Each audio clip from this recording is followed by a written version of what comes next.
What's up, guys? We are live. We have a fun debate for you today. We got the lovely Jazmen Jafar coming back to the channel after short hiatus, doing cool things with cool people. And then we got Homath back for round two. This is going to be a very interesting debate because these two people are both very smart, but they have very different view when it comes to certain things. One of those things is porn.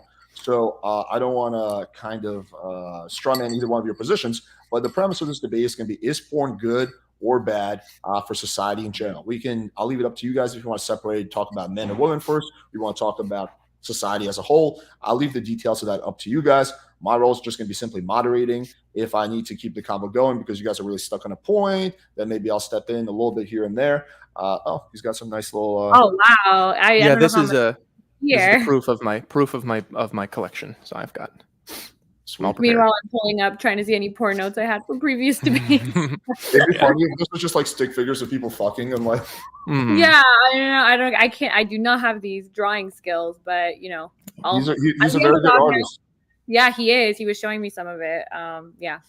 All Anyway, right. guys, so I'm gonna be stepping in only if number one, someone can't get a point across because they're being interrupted. I don't doubt that will happen. Or number two, I feel like I can bridge the gap and move the conversation forward. We're gonna try to go for like an hour and a half, or maybe even a little bit less, maybe a bit more, depending on how the conversation flows.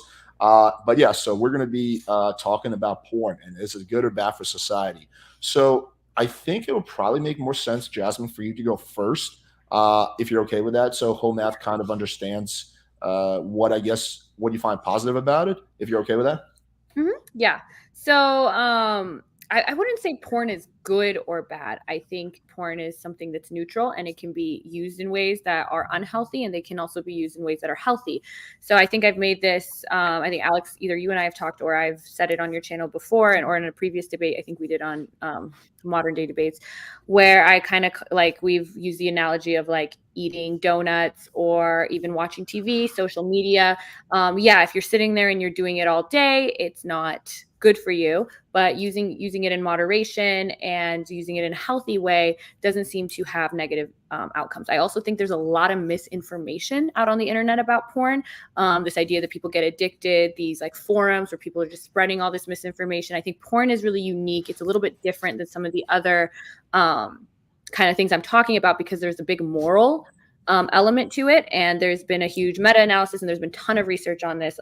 Nicole Prousey at UCLA, the neuroscientist there, Joshua Grubbs, there's some really great researchers out there that have found that one, like this idea that it causes sexual dysfunction isn't accurate. And also that the big one is there was a big meta-analysis that showed that moral incongruence is actually the biggest predictor of something like porn addiction, which is actually not even recognized by the medical community. So does that mean that nobody can have issues with it? Can it definitely be a compulsion that people struggle with? Absolutely. Do I think people blow it way out of proportion because it's porn in the way that they don't do with like video games or scrolling on social media or other things that give you that dopamine hit?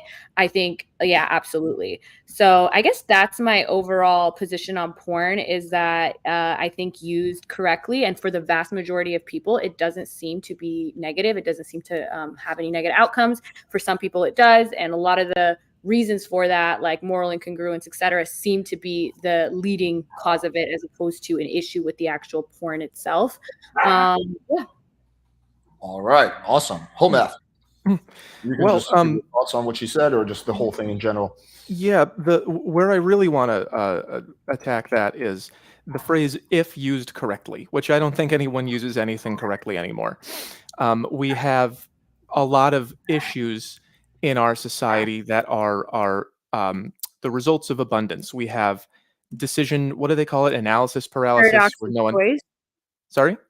Paradox of choice, right? Yeah, the more choices you have, the harder it is to make a choice. We have an abundance of choices. We have analysis paralysis. People can't make decisions. I remember trying to figure out what I was going to major in college. It took me like a month of just staring in the mirror. We obviously have an obesity problem. We have drug problems. We have the availability of something makes people use it in ways that are not necessarily healthy. So when you say if used correctly, that opens up a whole world of discussion for me about what qualities are we talking about in the material itself? Are we talking about still images? Are we talking about single individuals at a time? Are we talking about weird, there's a bunch of stand-up comedians in the 90s who had jokes about donkeys and like Dave Attell, like donkey porn.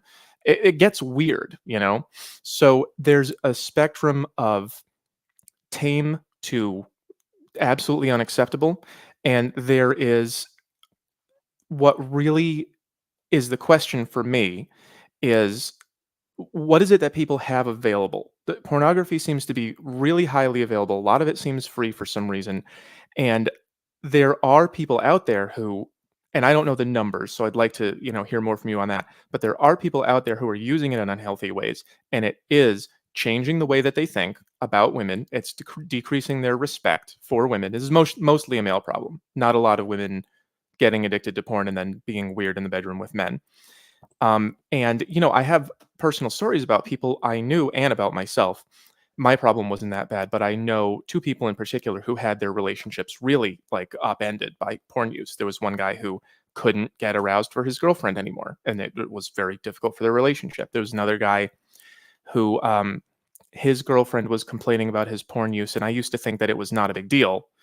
Until one day he invited me over to hang out and like play cards and have dinner. And then he made me wait on the porch for 45 minutes while he was using porn in the house. And it was like, that's a really weird way that's a really weird way to privilege things in your life.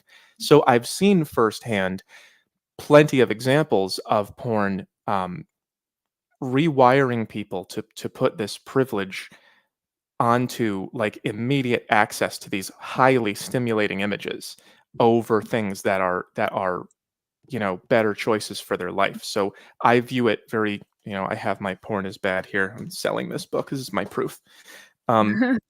I have this, I compared it to like, this is an industrial, corn production factory, and people get fat from too much access to food. You can go down to any 7-Eleven, buy enough calories to kill a horse for $30, and that access is giving people health problems. The access to porn, I think, is also giving people mental and emotional and relational problems. I'm not sure of the numbers, but I think that this the similarity between these processes is pretty clear. Okay. So I don't know if I necessarily disagree that having like I wouldn't say that I could argue that having a ton of access to food the way we do now and things like salt, sugar, etc., when our brains are designed in order to seek out those things in order to have energy, and now we just overconsume it. But I wouldn't then say, oh, donuts are bad. Or I wouldn't say like watching TV. Well, the hours you watch TV actually directly lead to how likely you are to be obese. But I wouldn't say watching TV is bad. Sometimes I watch TV, not all the time, but alcohol can be really bad. But if you have it, on a Friday night or a Saturday out with your friends, I don't know if there's this detrimental effect on your life. And it's interesting because hours you watch porn actually hasn't been linked to your likelihood to develop problems. The thing whereas moral incongruence and also comorbidities with anxiety, depression, etc., seem to be the things that predict your likelihood of developing a problem. But I also think there's a lot of evidence that would also be the case with something like food. So there is a lot of it that is available. I am 100% with you on the ethical concerns there, which is why I actually think like what I do on OnlyFans, where we know it's ethical. We have rules on what we can post and can't post. Everyone's 18, everyone's consented. It's behind a paywall. I'm not saying we should get rid of free porn. There isn't the data on this is just not it is definitely not conclusive that this novelty idea that people are seeking out like weird or like bad forms of porn and then they seek more and more of it. It's just it hasn't been borne out through the studies that have been done. There's a study done in the Czech Republic where they were looking at that and they found that boys will go like that. They'll go that route. They'll start watching weird stuff, but then they always revert back, which makes it seem like more of like a curious, like, okay, like, oh, let me watch this horse thing. And then they're like, okay, whatever, that's weird. And they go back. When it comes to numbers, there's been one representative actual sample done, and it came out to 4.4% of men seem to have an issue with it. And I was less than that for women. I don't have that one off the top. Actually, I wrote it down here if we want it. And then self-reported can be anywhere from like 2% to I think like 10 or something. So and upwards of 90% of men watch it. How often they watch it is a different story. So it seems like this is something just like alcohol, where the majority of people are able to, it's not something that I would say is bad, although you can sit there and say, look, all the ways alcohol is bad for you, look, all the problems it can lead to. That's true. So I really like your question about if used correctly. I guess if used correctly is a weird, even when I said it, I was like, I don't know what that means. I guess Yeah. if you're using it in a way where it's not a replacement for sex and it's not getting in the way of your other things. It's something you do. You go to work, you have friends, you do whatever, and then you're at bed at night and you're horny one night and you watch porn, jack off, whatever. I don't know if that's bad. So I think it can look different for a lot of different people. I think a lot of stuff people do, like I think watching streamers all the time, I think that's like way worse. It's like developing parasocial relationships. So I agree with you. Our landscape has changed so much, and that can cause its own set of issues. But I don't know if I would go as bad as to say that TV is bad or social media is bad or alcohol is bad, right? I think there is a spectrum between never touch alcohol, it's bad, or okay, you've been drinking every night, like maybe you should stop. Maybe there are some benefits to stopping. I also think when it comes to anecdotal experiences, yeah, people can have them, but that's why I like to focus more on actual concrete data, because I actually know somebody who was addicted to porn too, quote unquote, but they were also severely depressed, compulsive. They seem to just get obsessed with different types of things. So we can all have our anecdotes. And I think there are certain kinds of people that have more of a propensity to have issues with it, but I would definitely not say it's the majority. And that's definitely not what the statistics on it show either. Sure. So I would agree that it's probably only a few percent of people who have major problems with it, who would admit that they have major problems with it. Again, on my little porn is bad illustration here, I drew the normal guy having regular levels of satisfaction of his urges, and then the devil guy over here getting. That was definitely my experience back when I was watching porn. I felt like it doesn't matter. I'm a rational person. I know the difference between movies and real life, and it's just something that helps get me through the day. But as I began doing, more and more work on myself, more like spiritual, psychological, self-help type work, I started noticing how my attitudes towards women had changed. And even after quitting porn for like 10 years, I still have, like, they linger. It's like nicotine addiction where you can quit and then years and years later you just get a cigarette craving. I feel it lingering. So What do you mean is when you say your attitudes towards women? so one thing that I learned in college, I majored in communications, and we went over studies on pornography. And one thing I learned was that that pornography consumption was positively correlated with negative attitudes towards women. So women are just this, women are just that. Like when you hear in the red pill space, when you hear a lot of guys say things like women just want 6 foot tall, this guy, that guy, some of that I believe is porn brain. I think a lot of those guys just have porn brain and they're just saying women only want the kind of guys I see in porn, which I believe are superior to myself. I think this is like a psychological um, warping that happens when people consume too much extreme content that they wouldn't otherwise experience in real life. Does that Yeah. make sense?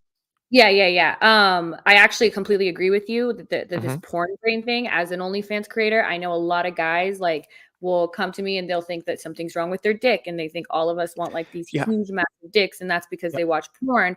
When in reality, none of us are measuring your dicks. Like, I mean, we're not sitting there like, oh, he was a 6 inch, Yeah. or you know what I Yeah. mean? Not But unless it's ridiculous in either direction. yeah, Yeah. exactly. Unless it's like extreme in either direction, but usually Mhm. like they think that because they're so used to watching porn. So I agree with you there. The fact that it leads to more, I don't know if we're more misogynistic as a society now. I know what study you're talking about. There was another study that didn't find the same thing, but they found that it did increase those feelings in certain populations. Yeah. Also, like there's been a ton of violent porn leads to more violence in society, which we haven't seen. It seems like it actually, Mhm. if anything, even like Jordan Peterson has admitted as much as it seems to either have no effect or sometimes it has like a cathartic effect and there's Yes. less. Cathartic. Yeah. Mhm. Yeah. So this I don't know if it's porn has made anything worse for women or relations between men and women in the sense that men are becoming more misogynistic in that way. Like I don't know if attitudes towards women are any worse now, at least on a wide scale. Yeah, if you look at the red pill spaces, like you're gonna be like, what the fuck happened? But if you're looking Yeah. at like Yeah. the normal world, I don't know if the proliferation of porn, which came about in the late 90s, early 2000s, has really Mhm. led to any worsening of that in particular. Yeah, I don't think I have enough information to make the claim that there's been necessarily a great increase in misogyny due to pornography. It's such a it's an abstract and complex topic. Yeah. What I'm focusing on when I think about pornography's effect on the male brain, because women are reading romance novels, which is kind of an entirely different topic and kind of not. I have videos on that too. About there's this girl named Abby who made a video about how she was just waiting for her 6'5" mafia boss boyfriend to buy her a villa or whatever. Um, it's related, but not exactly the same thing. The effect that pornography has on the male brain, I think is, I mean, I'm trying to draw a little flow chart of it here. I think that there's a certain amount of, effort, a certain amount of energy, He's busting out the skills, guys. busting out the drawing skills. I think there's a certain amount of like, this would be sleep and then this would be work. There's a certain amount of like energy that men have to put into life. And I think that I've seen enough guys put some of it into pornography where ends up going nowhere, that they're choosing not to put it into anything that's going to make their lives better. Would you say I the would. same thing then about like Instagram or social media or TV? Yes. Because if Yes. the question here is, could someone be doing something more productive than watch porn? Of course. Of course. Yeah. Yeah. So I mean, is it necessarily more of a drain on people's efforts and energy than marijuana or alcohol or anything? I wouldn't necessarily claim that it is, but it has an effect that's very unique in terms of all of the vices, which I would consider it a vice. I don't know if you would agree with that. I would Sometimes. consider. Yeah, so was that? Yeah, it can be for sure.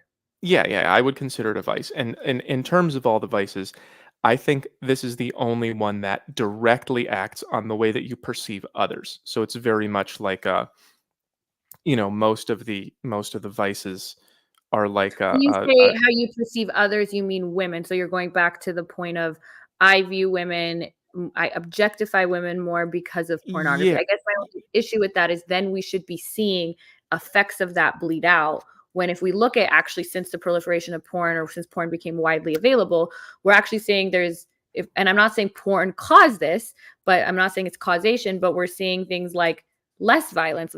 Crime rates have gone way down.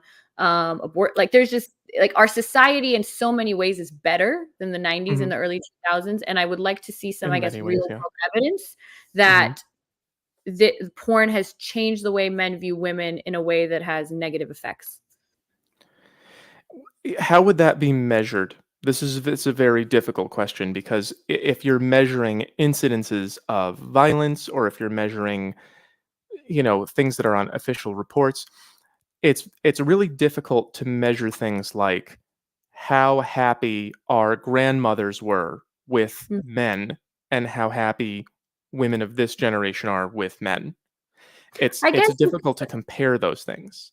Of course, yeah, I agree with you. I would say though that if we're looking at what we're seeing and we're seeing that actually there's been a lot of strides made even since the early 2000s when it comes to women, things like the Me Too movement, things Mhm. like being more cognizant of things like it seems like if anything, our society has moved a lot. In fact, I would argue in some places the pendulum has swung too far in and trying to combat things like misogyny, both in all our institutions, Yeah. in our interactions, etc. So I think that some of that has caused a pushback from men. Mhm. That's why the red pill stuff has become so popular because of this idea, Yeah. like, oh, you shouldn't be masculine or whatever.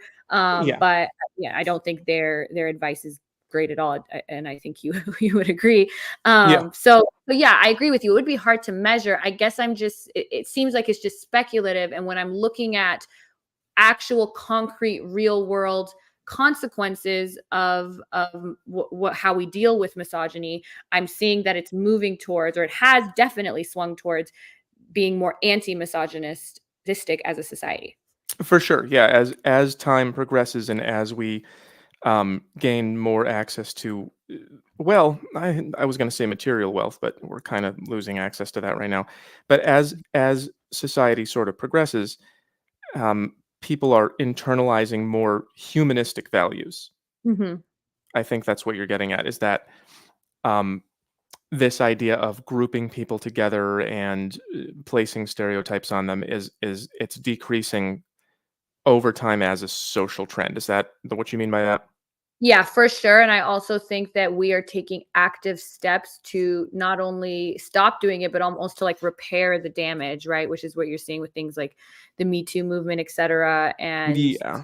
in all these, like, "Oh, now it's like, actually don't even smile at a," those kinds of Yes. things. Right. Yeah. Overcompensations. Yeah. Yeah, Kind of. overcompensation almost, because it's like, as a society, we're all like, oh, I think if you were to look back to the times before porn, I think that things like catcalling or whatever was, like, acceptable. Like, Oh there yeah. were certain misogynistic behaviors and attitudes, but now, like, through education and negative social sanctions, I think those are being bled out. Now, is it true that maybe it would be bled out quicker or faster, or that porn is working against that? I'm not sure. Mhm. But even the fact that you're sitting here and you're like, this made me feel this way, but I know I shouldn't and it's wrong, probably might not be the way you would have thought if porn came out in the 50s. What do you mean by that? Wouldn't have been the way that I thought? Like, the fact that you're like, oh, this is a negative thing, like, I shouldn't be looking at women this way, that even that is something that we are taught today. I don't know Oh, necessarily. you mean the idea that we should or shouldn't be thinking negative Sorry, things? you cut out for me. I'm not sure if you cut out for everyone Sure, else. sorry. So the idea that we should or shouldn't be perceiving people in certain ways, you're saying, wouldn't have You been shouldn't be like, available earlier?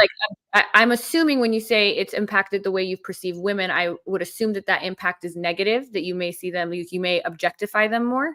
Well, the way that the specific way that I remember watching pornography impacting the way that I view women is I began feeling like most women were doing the things that I saw in porn because Mhm. I subjected I myself to it so much. I began seeing women in the real world and thinking like she's probably doing that too. And mm, then that lowered them in my esteem, and that also made me much more likely to um assume that I'm entitled to it. okay, and do you think that, like, because we don't have any evidence of this being, like, a widespread problem, do you feel Sure. like you're just basically speaking on your anecdotal experience right now Well, about that? what I'm at and in this moment, yeah, I'm just talking about my own personal experience, but I don't think I'm the only person who's ever Oh, of had course that not. experience. Of course not. Do you feel Yeah. like if there was more education surrounding this kind of stuff, like, which I'm a big proponent of, because yeah, the stuff you see in porn isn't reality, and not every girl wants you to choke her, but some do, whatever. Mhm. Do you feel A like lot if of there them. was better education around this, do you feel like that would maybe at least help combat what you're talking about? Or you Maybe. wouldn't? I mean, that we're getting into like a lot of complexity here. So if we're talking about education about pornography and its effects and all that, the way I kind of see it is that, people are just sort of like born um and you're just you have instincts and you have a basic setup for a human brain. And then whatever your experiences are through life, whatever it is that you do, uh, sort of writes to that and teaches you. It interfaces with what you have set up in your instinct brain, and then acting again on that to say, well, here's what we're going through, and here's education about it. At some point, it becomes very complex. And I'm more approaching this from the angle of we have to assume everybody starts at zero and goes through life, and we have to make sure that they have good things as they go through life that make them have good ideas and choose good behaviors and be constrained into things that don't cause like social or personal decay rather than what I'm worried about, in terms of this conversation, is if this is pornography and it's causing like some relief or whatever, maybe lowering violence or whatever, and it's causing some negative behaviors, and it's all we don't know what it's doing. If we could quantify it in some way, which is obviously impossible to do, but if we could quantify it and found out that it was more negative than positive, I would rather just not have people looking at it rather than have education around it because it's just more and more expenditure of value and time. Do you um feel like, so do you feel the same way about something like social media or alcohol? Like, alcohol literally is leading to people's deaths driving, right? Absolutely, yeah. I Oh, feel I similarly about those things. Yeah, that the okay. pornography is unique in the sense that it changes the way that people connect to each other. More than social media? You don't think social media affects the way people connect?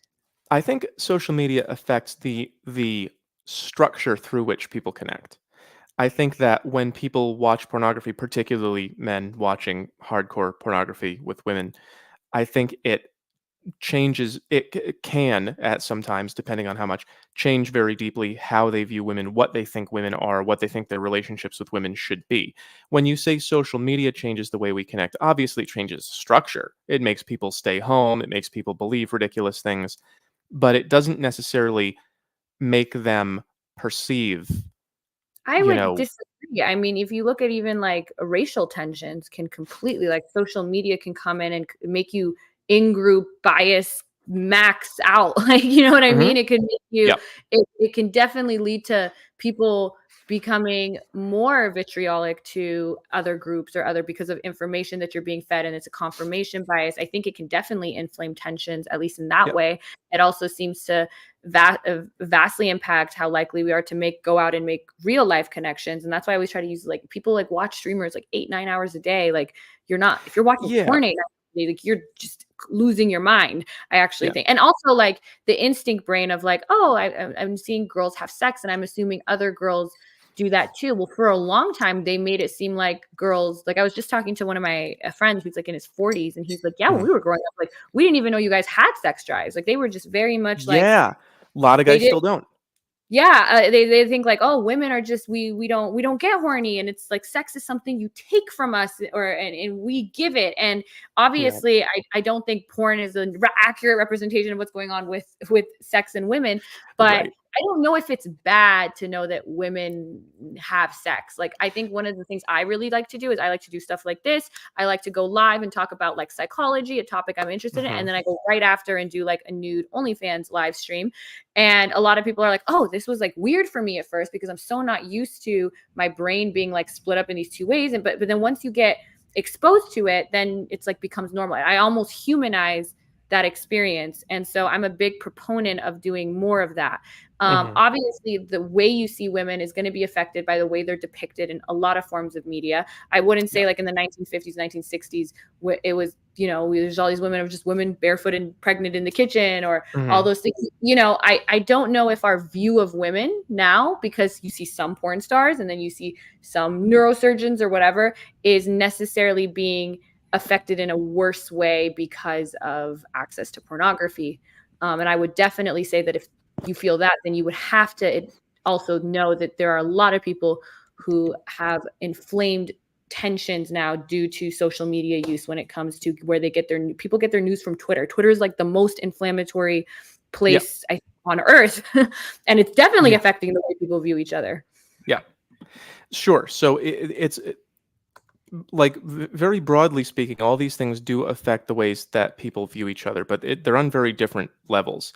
Um, some of these, like pornography, I think works on the lowest possible level of the brain. Sexuality is a very basic, instinctive level. When we're talking about things like Twitter, it's more like group identity, which is a higher order. It's like a limbic system kind of, are you on my team or not kind of thing. What I do focuses really on what level of thinking we're talking about, and the lower levels are the most powerful. That's why I'm concerned about pornography in particular. I think it acts on the lowest possible level in the most profound possible way.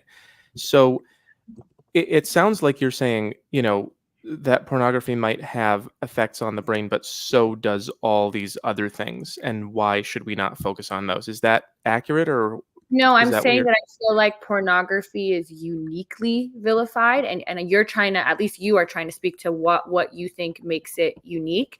Hmm. But no, I'm not saying we should therefore ban everything. I actually think all of it should be accessible because I Hmm. think that I want to live in a free society where we can make our choices. I'm okay with people on the internet saying Yeah. some of the negative impacts on porn. I just don't want it to be misinformation because there's a lot of misinformation about it that it Hmm. makes you not get hard. Like, these are all that's not what's going on. That's why and people just aren't educated enough to go read studies and actually even know how to read studies. So you don't even have access Yeah. to it. right?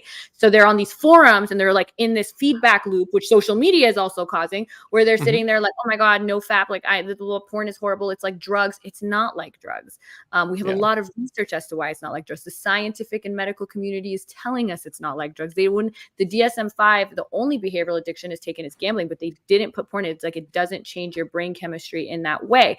And when you're saying, oh, this is on a primal level, it's on a lower level, that it's causing you to perceive other people differently. I don't know if that matters, because I can see, we can all go out and see, we can be like, oh my God, like we're seeing these protests on the street. We're seeing people actually act on how they feel about other groups now. And a lot of that, say those that started, that aggression was fueled by things like social media. Where are we seeing that men are becoming more misogynistic towards women because of? Yeah, I mean, I think it's just like on the first date mostly. I think I've heard where I've seen that manifest itself is I think what I've seen in the last few decades is women telling me how men are when you meet them. And they go, well, men are all want this and they all want that. I remember all the way back in high school, I had a very religious friend who told me that she didn't think she was ever going to get in a relationship or get married because all guys expected sex before marriage. And she was like one of the last religious holdouts. I checked in with her a few years later, like 15 years later, and I think she was a nun. She just had to escape society because of that. So that kind of libertine philosophy that we've adopted, I think that it's very hard to measure. Like, we're talking a lot about measures, and you talk about a lot about the scientific studies and how nobody can read them, and I agree with you very much on that. There's something called the myth of man the hunter, which was the most inaccurate. Like, it was like basically the biggest lie that was purported as science in recent history, and people don't understand that. So I agree with you that people don't know how to read the studies, but how do you make sense of the studies? I have a bunch of them pulled up right here that say frequent porn viewing is associated with lower sexual satisfaction. Pornography begets loneliness. Loneliness begets porn use. There's like a ton of data in the opposite, and there are certain things like satisfaction does seem to be, although if couples were watching it together, or for women it has the opposite effect. So most of the studies actually on women shows a positive like impact from using pornography, like with body image issues, etc. Especially recently, now that porn has like expanded to like amateur stuff, so you're not seeing like one body type and one thing everywhere. But I did a debate on this the whatever podcast, and my first thing I said is the data here is not, you see one thing here, you see another thing there. We do have some concrete stuff about, like, we do know that there's just not enough to make the claims that like the no anti-porn groups make, and you're not really making those. You're kind of talking about this is affecting relations between men and women. This idea that men only want one thing, I literally heard that when I was like 6 and I didn't even know what it meant. And this was before porn even became a thing. So this idea that men want this, like, this was true in the past too, but the difference is now, because of the sexual revolution, hookup culture, etc., men can actually think that, because some women will do it on the first date. And I said this recently is that there's a moral question here and there's a health question here. Morally, should it be morally condemned to hook up with someone on a first date? No, you're not a bad person if you do that. Just like eating a donut, you're not a bad person. But is it healthy for you? Maybe, maybe not. And I do think that men may have this expectation because more women are doing it. Back then, like, it would be very crazy if a woman did that on a first date. Now it's not. But at the same time, I'm also a big proponent of like telling both men and women, because a lot of women have also been told, oh, you should just sleep around, like hook up with everybody, like that's fine. That's fine if you're wired that way, but there's a lot of women that aren't, and they also need like, look, you're not a whore if you do this, you're not a terrible, horrible, bad person, but it may not be good for you. You don't feel good doing this. It's unhealthy for you. So I think I would go with it with that more so than the only exception is if it's with me. But other than that, yeah, that's a great point that you make. People being able to check in with themselves about what they feel and don't feel. That's not a skill that most people have. True. Most people are not able to develop that. Most people who I talk to, when I ask them about their feelings, they usually talk to me about the expectations that others have of their feelings. So when I say, how do you feel about this? They go, well, am I supposed to be this way or am I supposed to be that way? And I have to really work with them, in coaching sessions and so on, to get them to go, what do you feel in your body? What do you feel in your mind right now? That's all of that is valid. You have to dig that up for people. The nature of the human mind is to begin in a level that is completely absorptive, that just takes in the environment and like apes it, just copies it. I'm not sure if I can't. I have too many pages. I can't find my stuff anymore. At the lower levels of thinking, people just see the world and they go, this is how the world is, without not even ignoring it, but just not even having the ability to question it. And then they make a model of how the world is based on their experiences, and they expect the world to continue to be that way.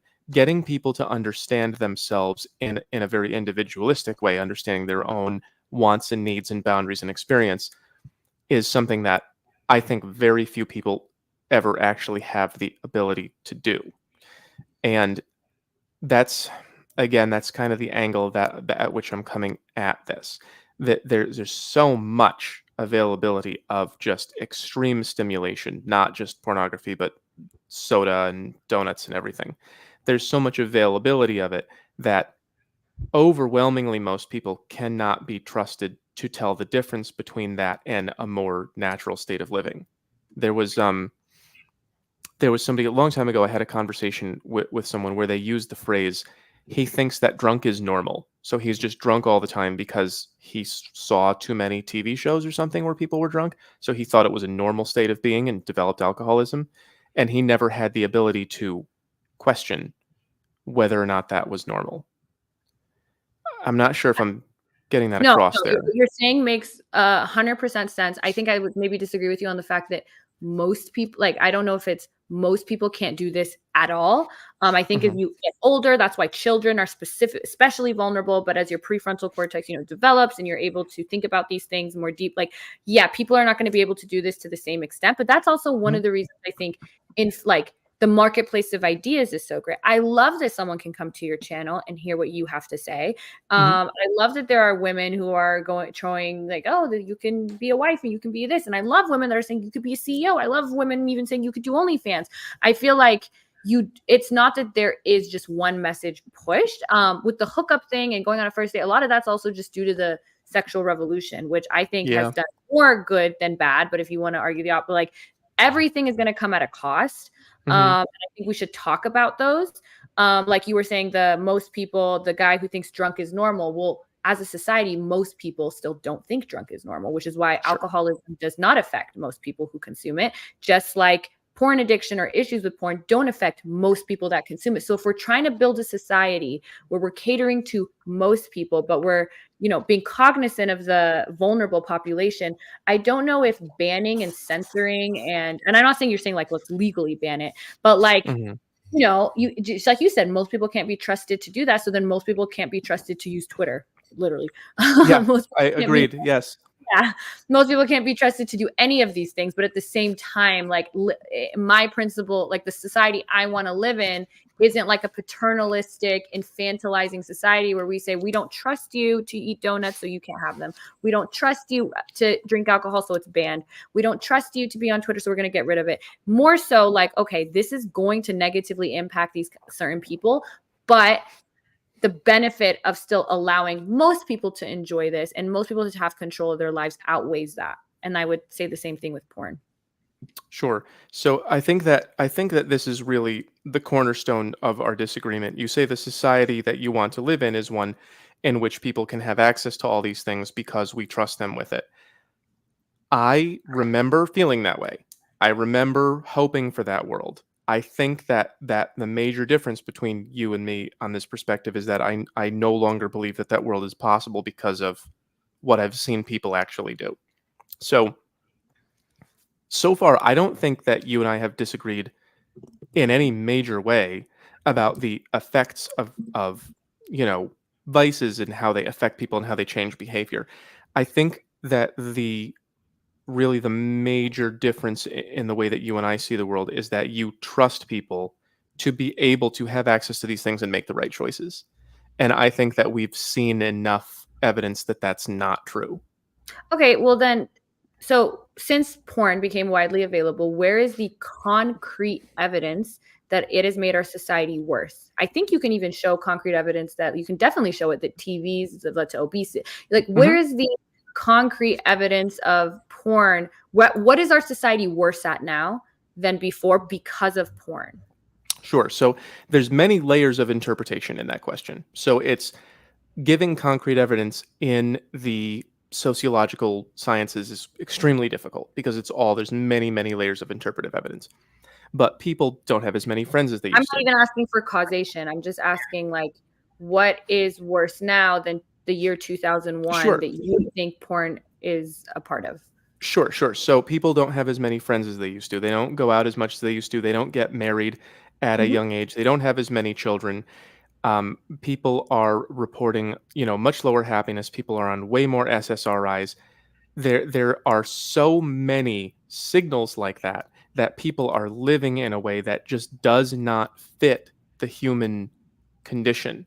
Like we Mhm. are bodies and our DNA constructs us in a certain way, and we're living in ways like I did a YouTube live the other day where I just drew like camping. I just drew a tree and camping, and then like the office and your gray office building, and I juxtaposed the two of these realities where one of them is this horrible gray box where everyone hates you, and the other one is just a place where there's sun and birds. And it's really hard to feel like Friedrich Nietzsche out here. It's hard to feel, you know, um, absurdist and nihilist out in nature with canyons and rivers. And I think that what we're talking about right now is an issue of how much of this artificialness can people actually tolerate. And I think that you think it's quite a bit, and I no longer believe that it's all that much.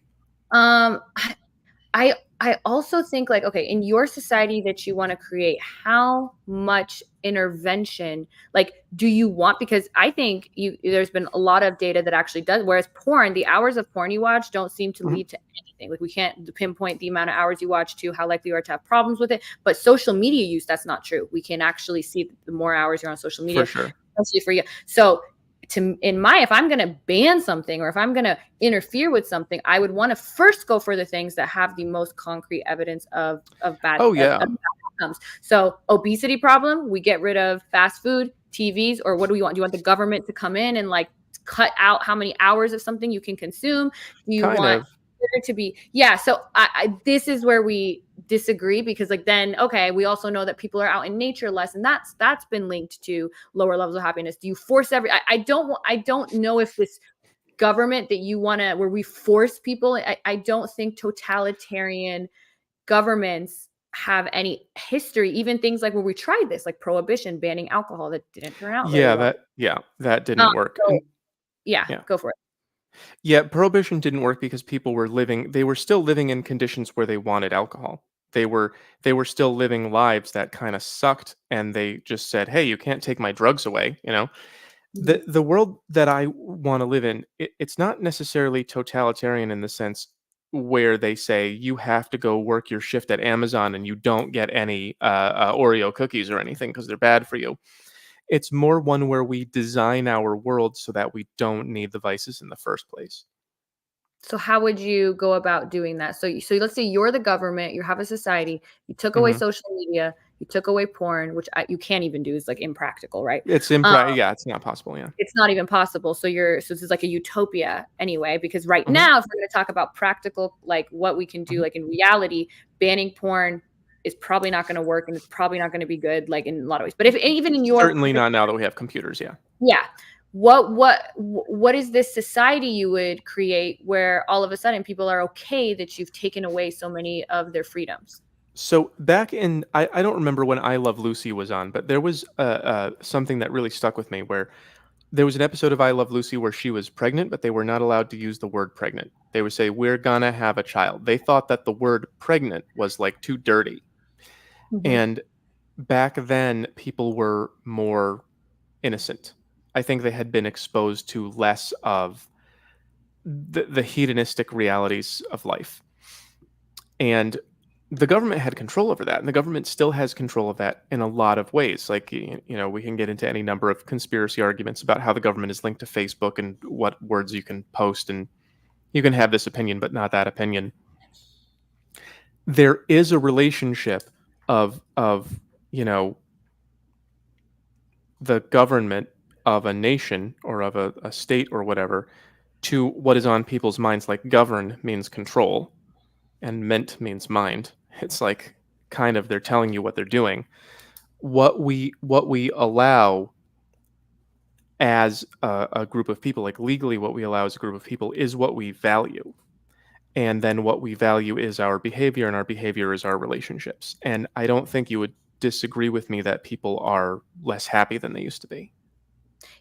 That is true, but as you know, happiness is very difficult to measure. So a lot of people use metrics like, oh, people are using antidepressants more or whatever. But yeah, because also now when you go to the doctor, you literally say, oh, I'm sad, they throw you antidepressants. People didn't have like it right. Now, for instance, in like the Middle East where my family is from, you wouldn't say everyone's happy because barely anybody uses antidepressants. No one just goes to the doctor. It's like, what the fuck is depression? They don't even recognize it. And it wasn't the word has done harm. Yeah, although as my friend Farah pointed out recently in a previous debate we did, like women were just like women in the 50s that were sitting at home being housewives. They were using all kinds of substances and drinking like to cope with.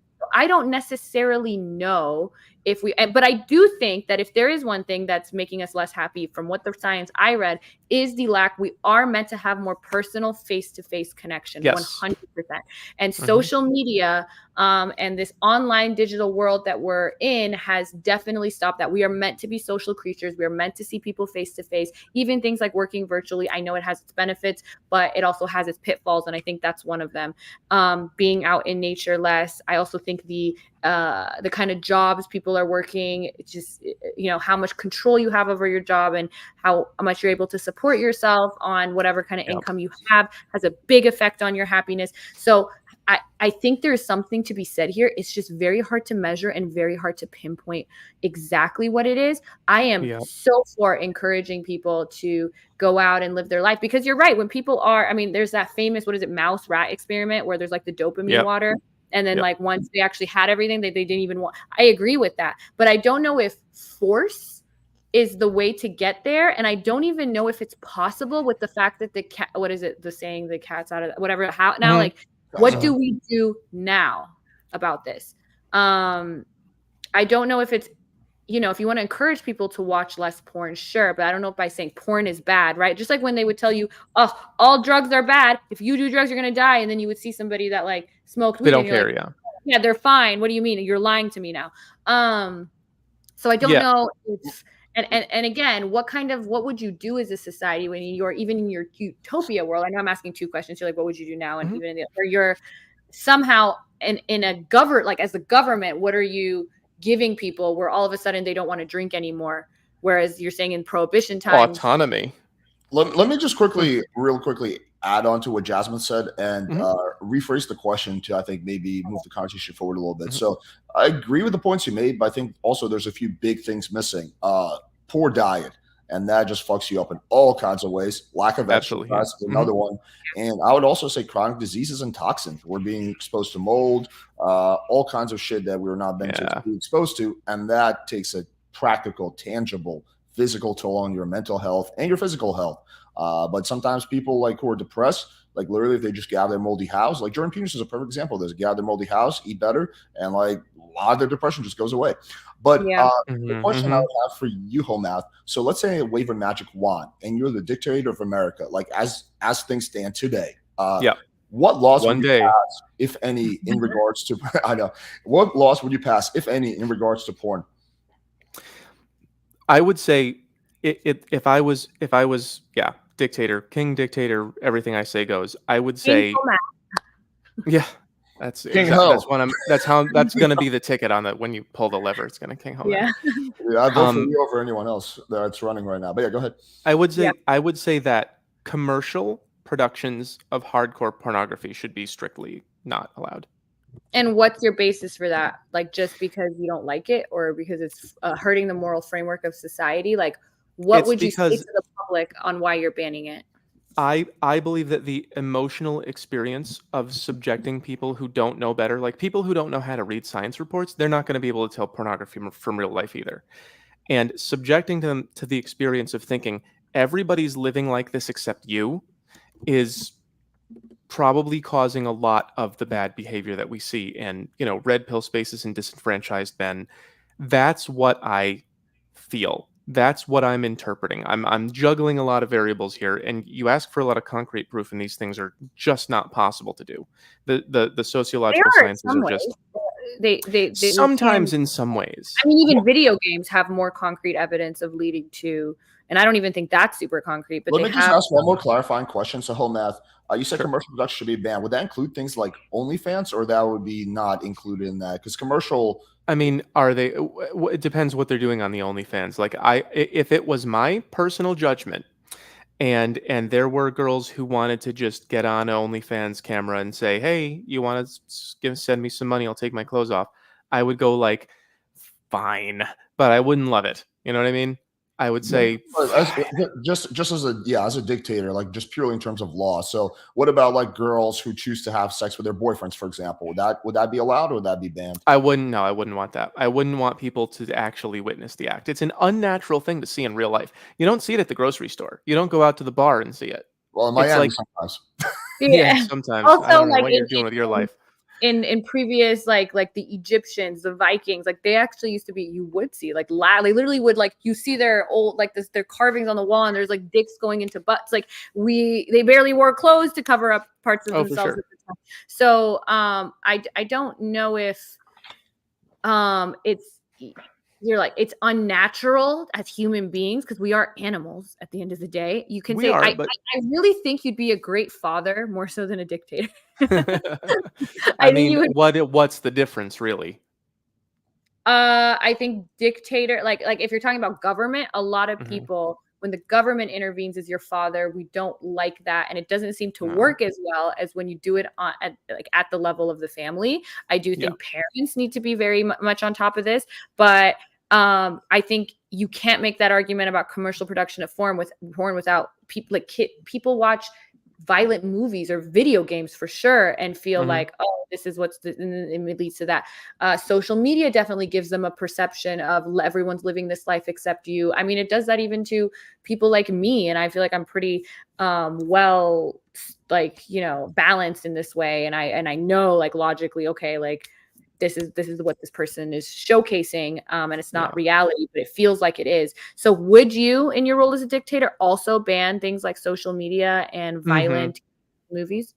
I would. Yeah. So I would, if I was king dictator of Earth, I would absolutely create psychological tests for people to determine, are you are you capable of understanding these things that you're looking at? Because there's a lot of people who will view something, who will look at a movie and view it as reality. There are a lot of people who really should not be trusted. Like, one of the things I talk about constantly is democracy, and how it's such a terrible idea, because it seems like everybody agrees that the average person is stupid. Everybody says there's a lot of really stupid people. But then you also want democracy, which is like, let's ask the average person to write all the laws. That doesn't make very much sense. I don't think we should be enabling the weakest parts of people to create our world. Because I released this today. I have this whole mind map that I'm working on called Self Maximize. And it's everything starts with desire. This is something we don't recognize about ourselves. We think that everything starts with thoughts. Everything actually starts with desire. We begin thinking about our desires, and then we act, and then the world reacts to us, and that's our lives. A lot of people don't understand this process deeply enough to be able to have a bunch of things thrown in front of them that make them unconsciously act on their desires. That's really what I'm talking about here. That if Okay. we, yeah, Oh, sorry, go for it. I don't want to interrupt you. no, I was just saying, if we have a way to control, if people are really unconscious about this, which by vastly most of them are, if they're unconscious about how their desires become their thoughts, become their reality, and we began throwing things in front of them. The example that I always use is grocery stores. If you have a grocery store that's 99% nuts and soda and garbage, and then the vegetables are just in the corner over here, everyone's going to be fat and sick. But if you have a grocery store that has only like this tiny little corner of junk food, people are going to eat a lot more healthy. People are mostly unconscious. So what you give them is going to determine their choices. That's the way that I'm approaching this argument. Is like, if we keep giving people unlimited access to pornography, it's like a grocery store that's all donuts and soda. The thing I would say to that is I don't think there are any example, like, because listen, like I said, my parents literally left Iran, and Iran does everything you say. They ban porn, they ban this, they ban that. They try to make people live clean, like, there is not any example of, I agree, democracy has problems. We're like, the fact that we are billions of people trying to make a system, you can't be perfect. This idea that it's going to be perfect, that democracy is going to be perfect. And no, actually, that's why we have things like senators and whatever that vote on stuff instead of direct people, because our founding fathers actually did see this coming. Although it did kind of come back to bite them in the ass with the system we have now. But yeah, that's true. But this was a concern that they had. I don't think our system's perfect. No, they absolutely did. They clearly like eloquated that. Like, yeah, the average person is way too fucking dumb to make these decisions. Which shall have a representative democracy, and it was different back in those days because it wasn't like it is now where the delegates are kind of just ceremonious or whatever. Back then, actually, the delegates were the ones who made the decisions. So it was quite different. That's true. So there's no, I don't think democracy is perfect. I don't think our form of democracy is perfect. It's much better. I would much, like, people always say the excuse like, oh, well, look, China doesn't put out this stuff to their people on TikTok. Yeah, I don't want to live in China. If you do, I feel like people can go live there, but I don't want, there's a reason that people like America for its freedoms and the West for its freedoms and its belief in individualism is what is so attractive to so many people. I also don't know if having like a tiered system based on essentially IQ on what you have access to things like, okay, you're going to take a test. And if you're too stupid, you can't use the TV, or if you're too stupid, I think that would cause mayhem. I think you would be the most hated dictator. Hey, as long as I'm dictator, I don't care who hates me. And look, I agree. It's sad to me. Like, I am one of those people who's like, oh, like there are this idea that idiocracy becoming like a real thing, like the people that are having like a lot of kids are probably not the people who should be having a lot of kids, and people who should be IQ has fallen a lot. But at the same time, it's like, okay, I see the problem, but every solution just end like, oh, okay, we're gonna just sterilize the dumb people, or oh, we're just gonna have them take a test, like a literacy test, to see if they should have access to alcohol or porn.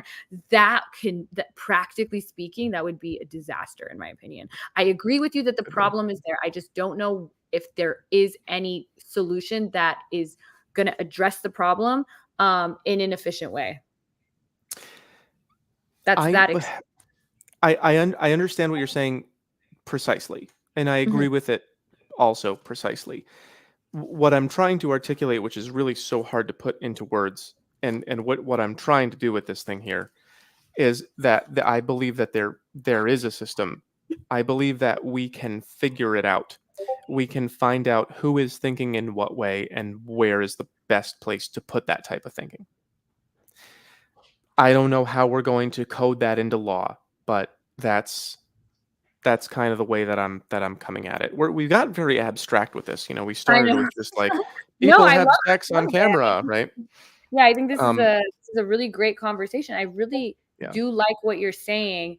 If anything, I think having parents have the education and the I think, like I said, you'd be a great father, but I don't think you would. I think as a dictator, you would get a revolution or a revolt right away, right?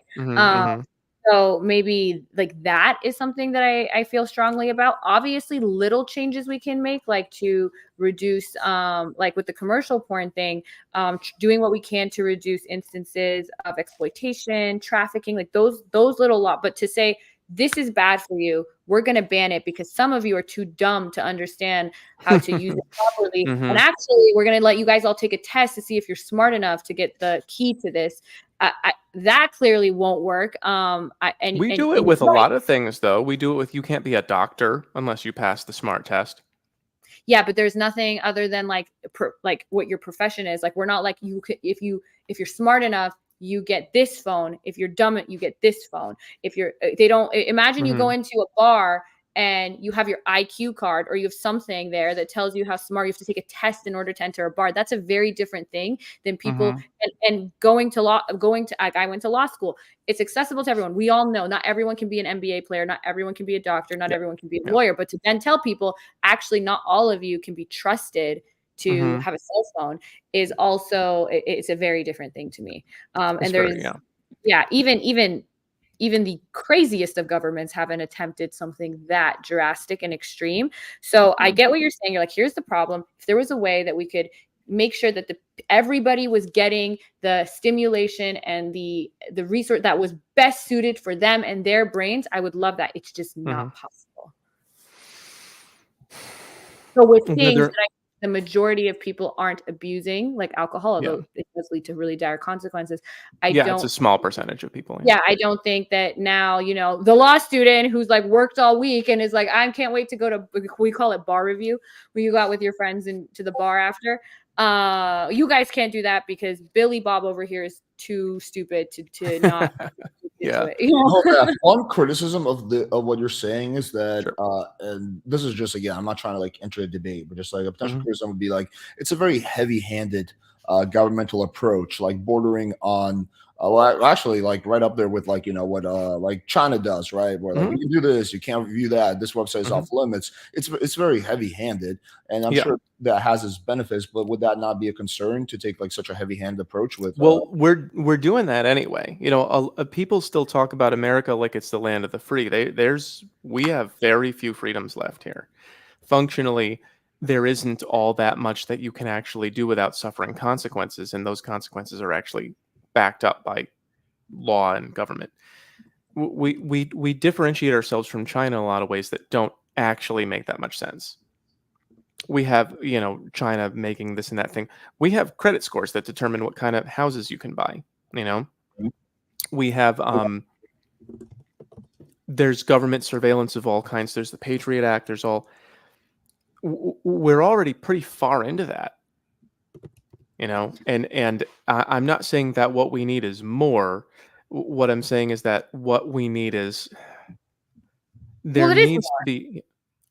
It is more. The very few freedoms we have, dictator Homath wants to take away. And I want to give people back specific freedoms and remove other ones. Well, I would say though that I hear this argument sometimes, and again, this will be the last thing I say because I don't want to like start entering this debate, especially on a slightly different topic. But I do hear this argument a lot that like, America is no longer land of the free. And of course, I'm not a fan of the Patriot Act, and I know we do some shady shit. But at the end of the day, when you travel to like a lot of other countries, you realize how much better we have it when it comes to freedom. We really do. Middle East, Russia, Asia, like we got them beat. We got most countries beat. People who say, America is just like Iran, never went to Iran. Yeah, we got. What are the differences? I haven't left. Literally, Iran is super extreme. We're not even allowed to wear, like, you have to cover your hair. There's no access to any Western media music. There's literally, sometimes they take your iPod or whatever at the airport and they go through and they make sure they delete any kind of bad music you have. They have tried in Saudi Arabia too. There's a lot of places. Book bannings. Yeah, exactly. Where for children, not for adults. Yeah. And that matters. That very much matters, to ban access to something and those people. It's not like those countries are thriving in any way because of it. It doesn't work. And also, when you're talking about, we discriminate based on credit score. So not to get like lawyery here, but there are certain things that we, as a society, I think rightfully and also legally, we can't discriminate right off based off like race, based off certain things. And so allowing people to have a credit score where anybody can essentially prove themselves. Now you can say, okay, well, some people are more privileged and some people, of course, there's inequality that happens, but that's completely different than saying, I'm going to make you take a test to see if you can have access to the same forms of entertainment as other people, or if we can't create a society where, as much as I would like that, to create a society where only smart people get to print, and then we keep the dumb people all locked away and feed them veggies and tell them, just go do something that's good for you. to give credence to what Whole Math is saying is that we do have like a driver test, right? Like if you want to drive a car, you have to pass a test. If you want to drive a truck, that's a special test. If you want to drive a motorcycle, that's a special test. If you want to have a certain type of firearm, there's a certain, requirement, right? So there are things, but it seems like the things where we have like standards of testing are things that can directly hurt another person. Other It seems people, that, yeah. it seems that when it comes to things that can hurt us, like fast food, right, which is horrible, or like fucking lack of exercise or all of that shit, cigarettes, alcohol, both of which are probably worse than most drugs. It seems like we allow people a good amount of leeway when it comes to things that are like personal, things that could personally hurt you. But when it comes to hurting other people, that's when the government tends to get heavy-handed, and that's probably a good thing, honestly. Yeah, I agree. I used to do guardianships, conservatorships, and one of the things was a limited guardianship. You could pick if the doctors would basically determine if the person still had driving rights and voting rights. And those things are things that, like you said, if somebody's cognitively impaired in a way that they can't drive normally, I don't want my parents on the road with them. I don't want any, you know what I mean? Whereas like if somebody is just really like stupid and is going to follow like MAGA content on the internet, like I think it being heavy-handed in that way is so much more difficult, and like, oh, take this away, or you're not cognitive.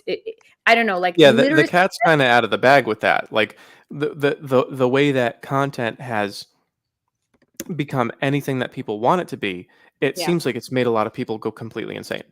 I agree. I 100% agree. I think the algorithm and the echo chamber and all of that has made people on the internet go nuts. Now, I don't think, even when you look at things like deplatforming certain people, it doesn't seem to work. Like we look at Andrew Tate, we can look at Sneeko, even people like Nick Fuentes. That was crazy. People still talk about these people almost more in a way. For sure. I don't know if I agree with that, Jasmine. I feel like, if you Andrew Tate got cut down at the knees when he got banned. Yeah, like really, and then he's literally doing like BBC Piers Morgan, like things that he wasn't even doing when he was before he got banned. He was the only thing people were talking about every day. I still see him all over. I don't know if other people are posting him or what. It is other people. Like on TikTok, literally, I've had this happen. You cannot do a single thing about Andrew Tate if it's not super negative. So I've done neutral videos, like Andrew Tate said this, something totally uncontroversial. Here's my thoughts. Instantly gets taken down. So TikTok is super heavy-handed with that. YouTube is more like, but anyway, I'll stop. No. So we already have a crazy dictator doing weird shit. Well, to be fair, those are tech companies. That's not the government. Yeah, I was gonna say I am actually for TOS. Like I think that it shouldn't be like, oh, only you can have this opinion, not that opinion. You can't talk about. I don't believe in that. But if like somebody's coming on and saying let's kill people, like, I believe in TOS and I believe in deplatforming them. My point here was that deplatforming, even if you're, I guess maybe I'll agree with you, it's cut down, even though I don't know.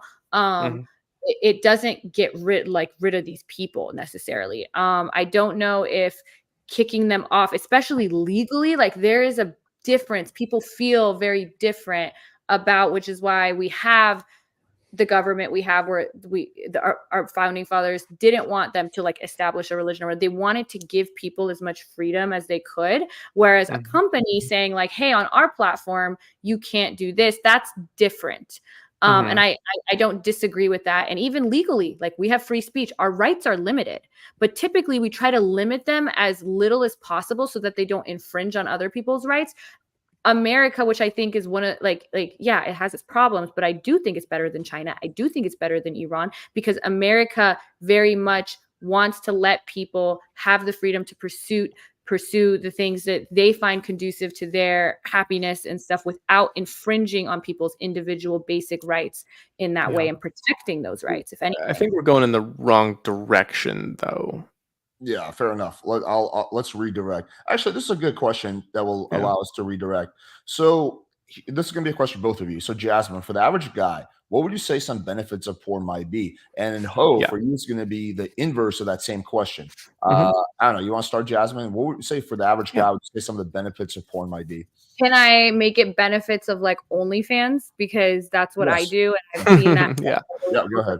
Yeah, So with OnlyFans, there has actually been 2 studies now that show that people actually they become more comfortable with their sex lives. They become more educated on it. I can tell you OnlyFans is very different than porn sites, and the site that, like, when I go live, all I'm getting is questions like, what's the best way to finger somebody? What's the best way to play with somebody's clit? What kind of dicks do women actually like, et cetera, et cetera. And I can sit there and give them, at least based on my, like, oh, this is the way that feels good. Focus on this.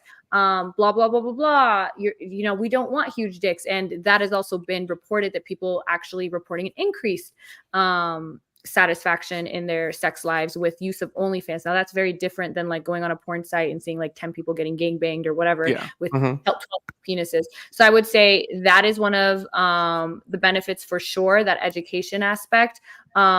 Being very like, I don't even know how these people, but like the terminology that's used in our DMs is so like, it's weirdly like respectful. Like we don't even say, like, we'll be like, do you have BG content, boy girl content? Do you have G content? Like people are just really polite. You're connecting, you're humanizing the creators, you're supporting the creators by being there.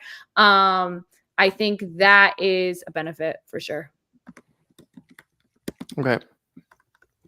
I have to admit, I really don't know what's going on OnlyFans.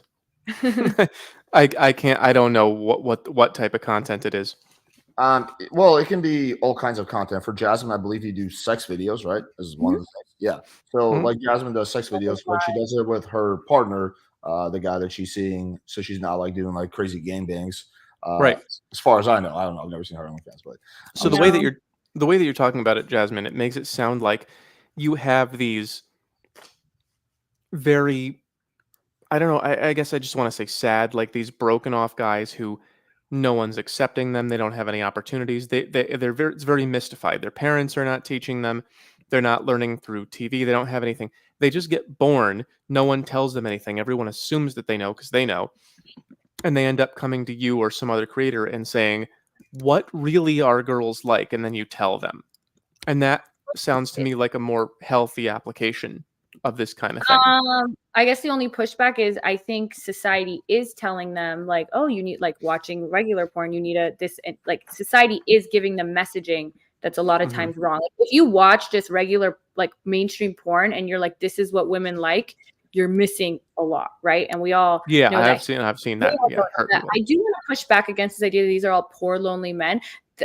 Especially because the statistics are out now. I think it's like 60% of them are married. Like, it's not like these lonely men in their thing that have never touched a girl. A lot of them, I have a lot of couples that watch me together too. So most of these are married men who are trying to spice up their sex life, or they're finding ways, outlets that their wives aren't giving them. You could maybe say, oh, there may be a lot of cheating going on. I don't know. It also seems to be that people who have more liberal attitudes towards sex tend to gain the benefits of things like OnlyFans more so than people who have conservative values surrounding it, which kind of coincides with the foreign moral incongruent stuff. So it's really kind of a question of whether we're educating people or perverting them. Yeah, but like, I don't know. Perverting is like, what would be perverting somebody? Giving people ideas about what works in real life that doesn't work. Like, one of the things that I go over with my clients a lot when I have coaching clients and when I talk to people on my videos is cold approaching. This whole cold approaching thing where guys are just running up to girls and going like, hey, do you like me? You want to give me your number? A lot of these interactions are negative for the women. They don't want to be approached by these guys, and the guys don't have the skills to understand when this woman wants to be approached and when she doesn't.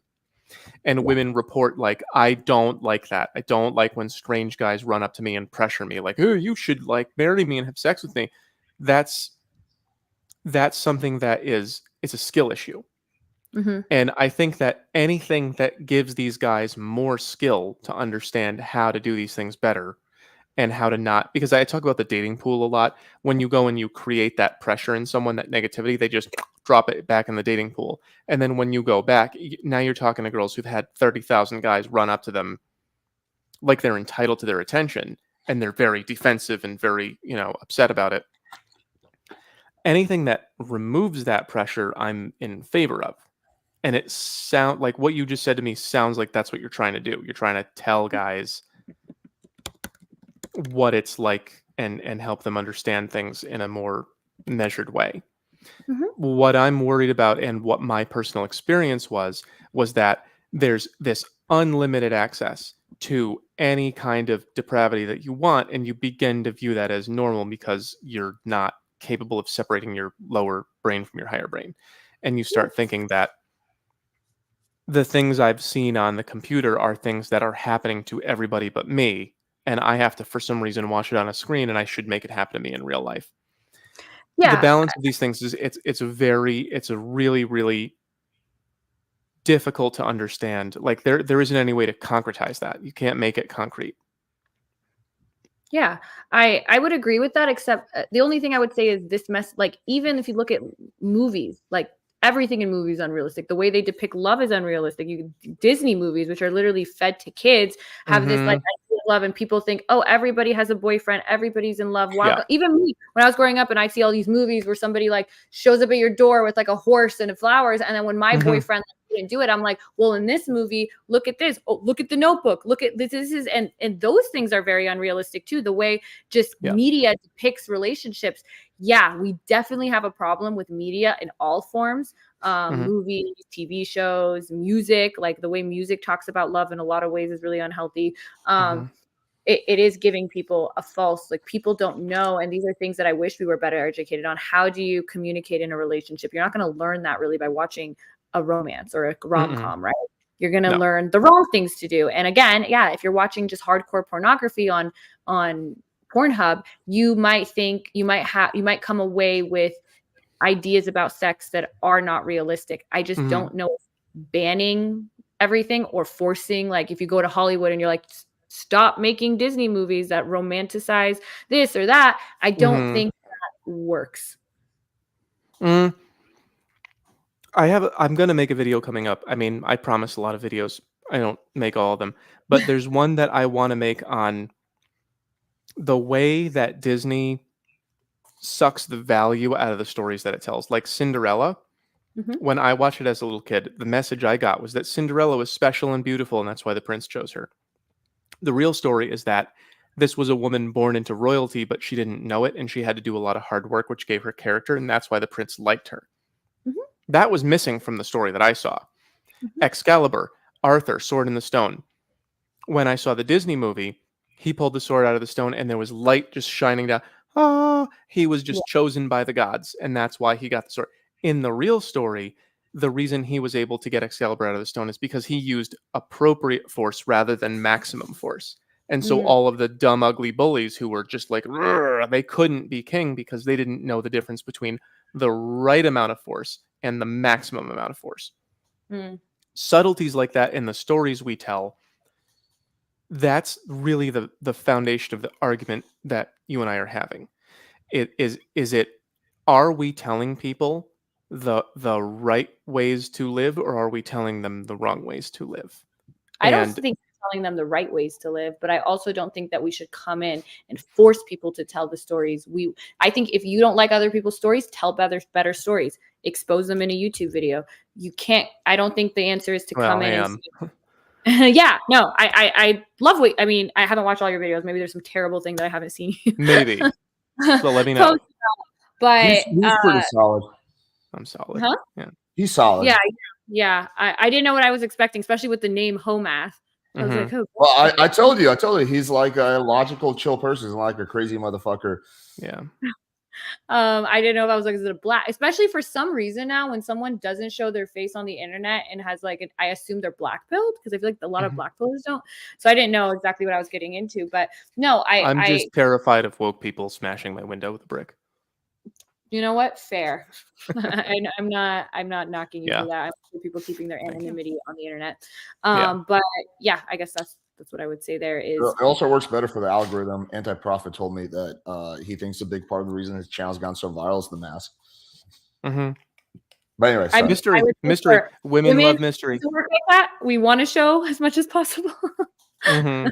yeah, actually, speaking of that, Jasmine, like half the chat has been complaining. Why is Jasmine wearing so many clothes tonight? Like, why? What?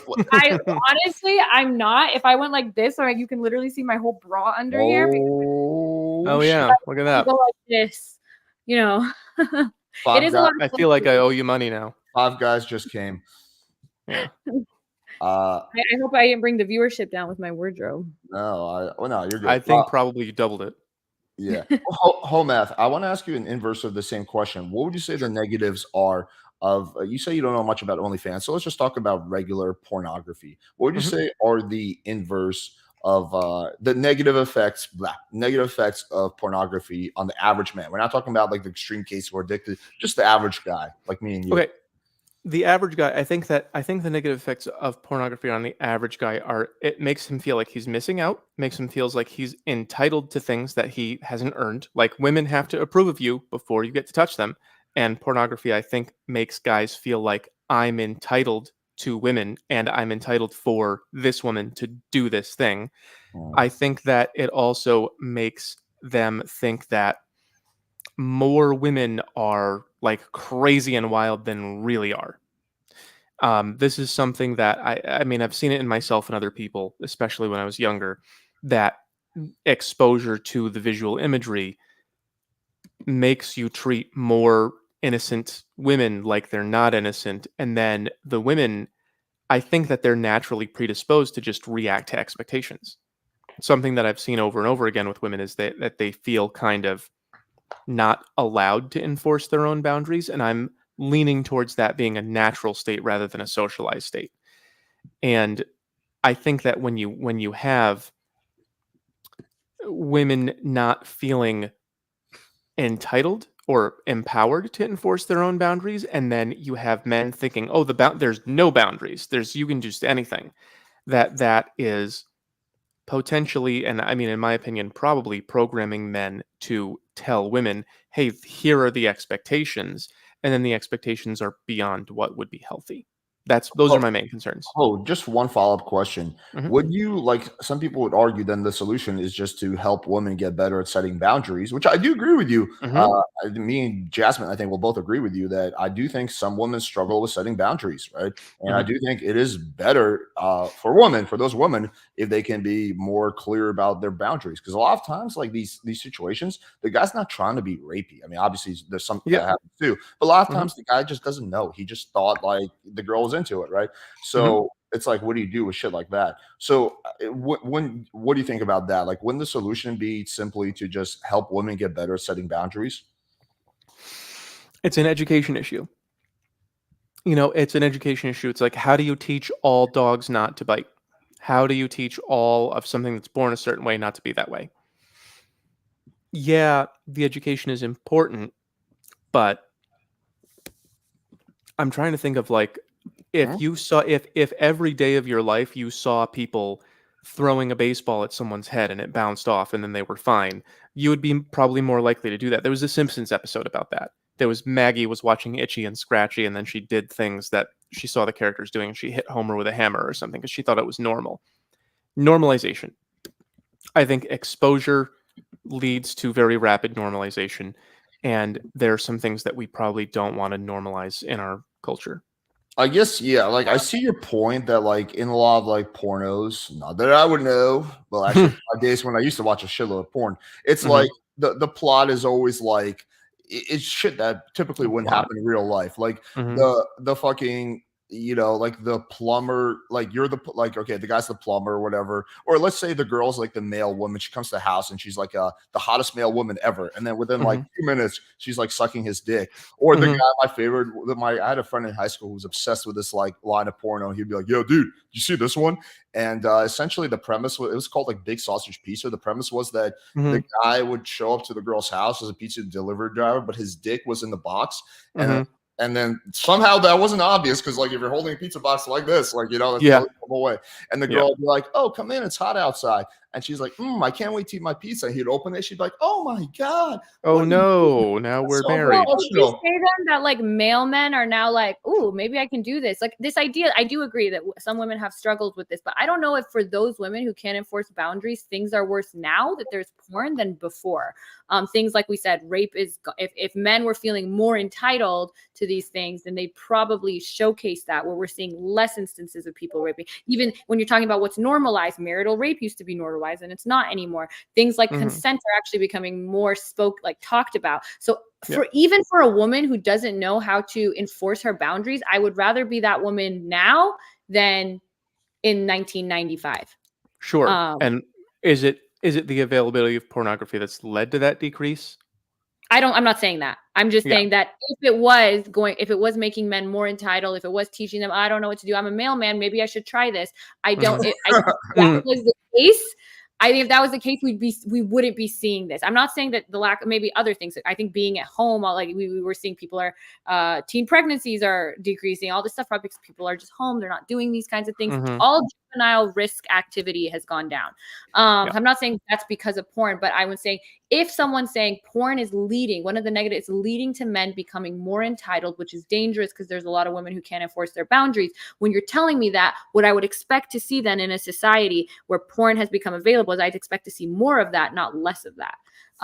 And I feel like that's what we're seeing because of all the other social messages we're getting surrounding those things. Yeah, I agree. There's a lot of good social messages surrounding those things that are preventing them from happening. I think people are a lot more educated now than they used to be. I'm not sure if access to pornography is helping or hurting that. I would guess, I would lean away from it being a major benefit in that way. Yeah, but, or a detriment in my case, because I'm not seeing any evidence of it being a detriment. Yeah, I mean, I wish we could operationalize it. I wish we could just take like a planet full of people with porn and a planet without and just see what they do. Yeah, I would agree. But I guess one of my things when people say, oh my God, porn has made everything so much worse. And I'm like, oh, like it's made men more entitled and it's made it more difficult for, women who can't enforce their boundaries. Like, then why is it actually still better today for a woman who can't enforce her boundaries than in 1995? Because of all the other things going on. Yeah, I agree. So is porn working against that in a way? Like if there was no porn, would there be even less report? I don't know. Maybe. Although we do have some data that actually in places where it was, and like I think where are some of the places? I actually have it here if we want to look at it. Can't be Czech Republic. They make porn there.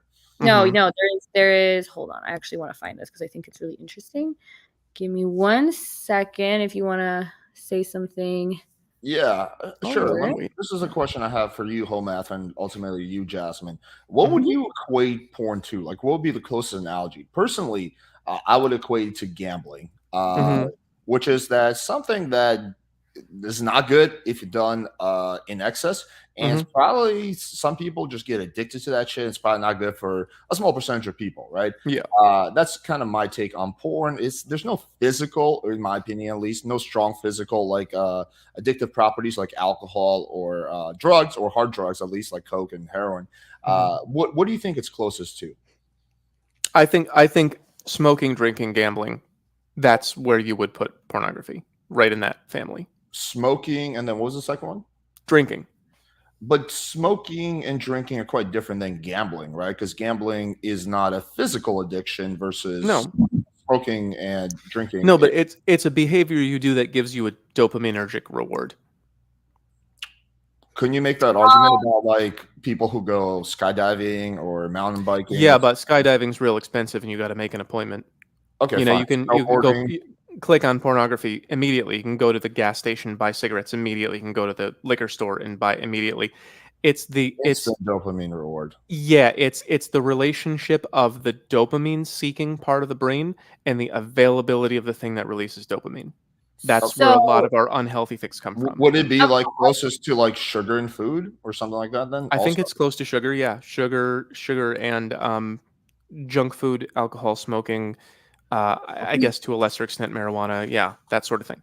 We can't, that's just medically inaccurate. So yes, if you're going to put everything that increases your potato chips in the same category as fentanyl, I guess if you're but no, the whole reason that the medical community has rejected something like porn addiction, but not substance is that they have literally, I have a statement from the DSM-5 I can read after because I found the part I was looking for. Where they say that they actually put it more akin to things like shopping addiction, more like behavior, and even gambling. Actually, the evidence is there that it changes your brain in a way that it doesn't when it comes to things like porn. And so like physical addictions. not even physical, because gambling is behavioral, but they have found enough evidence that it does change the chemistry of your brain in a way that we haven't found with porn. So the DSM-5 themselves say that it's probably more similar to something like shopping addiction, exercise. They're just regular like potato chips, like whatever. So, but I think to say that it's like alcohol is just not true if you're looking at it like from a neuroscientific lens or from a medical sense. Yeah, in a more narrow sense, yeah, I would agree. And then I actually found what I was looking for. So it was actually the Czech Republic. It was from 1948 to 1989. The communist police state, then known as Czechoslovakia, made possession of porn a criminal offense. As a result, porn became largely unavailable. But when porn was legalized and the Czech Republic emerged, it legalized porn, and then they actually found that rates during the 18 years after, rapes decreased from 800 a year down to 500. Also, there was one in Denmark where they had related restrictions on pornography. And then once they lifted those, that went down. Same thing with Japan, China, and Hong Kong. So I'm not saying, I actually don't even think this is conclusive enough to say that it decreases, but there's definitely not much evidence that it increases. And there is evidence that it either doesn't do anything or decreases these kinds of behaviors. So I think it allows an outlet. Czech Republic was the first country that combined the idea of brothel and OnlyFans. So they had it was like a fascinating story. But it was this quote unquote brothel called Big Brother, and essentially you got to have sex with the prostitutes for free or practically free, but everything was videotaped and it was put out on the internet. This was like early 2000s, and this was like a business model they did for a while. It's been closed down. I checked because I went to Czech Republic in 2016, but yeah, by then it was closed. But that was a fucking fascinating concept. Anyway, that's a total aside. I'm going tangents today. Keep going. Sure. Yeah, no worries. I actually do want to read out what the DSM-5 said, just because I feel like it might be illuminating in some way. Let's see. I'm like, okay. Yeah, so includes wanting disorder, statement from DSM-5. In addition to the substance-related disorders, the chapter also includes gambling disorder, reflecting evidence that gambling behaviors activate reward systems similar to those activated by drugs of abuse and produce some behavioral symptoms that appear comparable to those produced by the substance use disorders. Other excessive patterns, such as internet gaming, have also been described, but research on these and other behavioral syndromes is less clear. The groups of repetitive behaviors, which some term behavioral addictions, such as sex addiction, exercise addiction, or shopping addiction, are not included because at this time there's insufficient peer-reviewed evidence to establish the diagnostic criteria and course descriptions needed to identify these behaviors as mental disorders. So basically, the science is just not there to be able to compare like smoking to, and I know you agreed with that, but I just wanted to read out what they had said. Sure. Yeah. I definitely agree that there's a categorical difference between substance-related dopamine release behavior and behavior-related dopamine release behavior. There's a clear categorical difference. And I would agree that it would be more related to shopping or something like that. I think that there's a uniqueness in it being sexual, but the role of that is obviously we all freak out about sex as a society, so I think just having with sex makes it different. We all freak out about sex as a species, I think. Yeah, I agree. Yeah. So go ahead. Yeah, go ahead. No, what were you gonna say? I was just gonna kind of as a summary, like when I get clients who talk to me about porn and not being able to stop, like that's really the focus of it for me. Is I talk to a lot of people who say porn is a part of my life and I don't want it to be because I keep choosing it instead of better choices, and it seems to me to be making them view life in this like FOMO kind of way. Like everyone is getting this but me, and I keep choosing this instead of making better choices. That's just sort of the foundation of the way that I'm looking at it. That the average guy out there has this immediate access to infinity pornography, and I really don't have any idea how the average guy is using it. If he's using it to educate himself to get better, or to use it as a release, or if he's using it to avoid doing better things with his life. I would But say it's probably most guys are using it as a release. mhm, My position is like somewhere probably a little bit in the middle of you. I think more of an issue, honestly, is jerking off, or at least jerking off chronically. mhm, Fun fact, I've been doing NoFap for like 8 years now, and I would definitely mhm, say it's improved my life, wow, or at least when it comes to like anything sexual related. mhm, Doesn't mean I think it should be outlawed or anything like that, but yeah, I mean, I think like if my choice was like I have two choices. Number one is I watch porn once a week, but I don't jerk off. I just watch it for like 10 minutes. Or the other choice is that I jerk off for 10 minutes, but no porn is involved. I would mhm, probably pick the no fap option because I feel like at then you still kind of like, I don't know, I feel like jerking off just kind of like deconditions you to like go out and like actually talk to girls or have a healthy sex life. But again, I'm coming in from a little bit of a dating different perspective. For a big part of my life, I was like super balls deep into pickups, so I was like wanted yeah, every edge possible. But yeah, I don't know. I I guess the mean, only thing I would say is like, yeah, if you were to sit here and say, I haven't had potato chips, I haven't had Taco Bell in 8 years, which will never mhm, be me. But let's say you were to say that, and you would say, oh, my life has improved. Probably. But yeah, and I know none of yours, or at least Alex is not saying porn in itself is bad. But also I don't think looking at like home math, you do this kind of content on the internet. If someone was doing nutritional content, like nutrition mhm, content on the internet, and people were like, I just can't stop eating potato chips, blah, blah, blah, blah, yeah, blah. It's like working in a hospital and seeing sick people and then being like, oh, look, it's making people sick. And I know, mhm, thankfully you're not one of those people that's like, this is expanded onto the general population or even onto the average person. right, But I think we have to be careful when we're operating in spaces where we are more likely to see the extremes and then be like, look at what I'm seeing. This when you're going to clearly have a selection bias. And I do think, yeah, I'm sure if you cut out TV, porn, social media, potato chips, and you come back in 8 years, you're probably going to be super bad. mhm, But I mhm, want that personal choices people make through education and not a governmental force. yeah, I agree with that. sure, yeah. I wish that there was a way to get more people to make the correct choices, and I think we've seen through prohibition and things like that that governmental force is usually not the best way to do that. I don't know what is the best way to do that. Yeah. I know it's not one by one. Yeah, and I do agree with you that like we're not also doing a great job by like putting sex everywhere and putting fast food everywhere. Like you said, maybe if our grocery stores were designed to put like healthier Yeah, stuff and have all the bad stuff refined to a corner where they still have the choice to go get it, but it's not like at your fingertips. Like we all know we're yeah, at the cashier and there's like chocolate bars just like ready for us. yeah. Um, Always there. I we also live in a capitalistic society where those things like those things also fast food and things that produce dopamine responses also make a lot of Mhm. money and Yep. that affects this. It was just a funny comment. Mom calls. What do you do today, honey? I made YouTube, ate dinner, watched porn for 10 minutes, but didn't jerk off. Love you, mom. Bye. Mhm. Mhm. Mhm.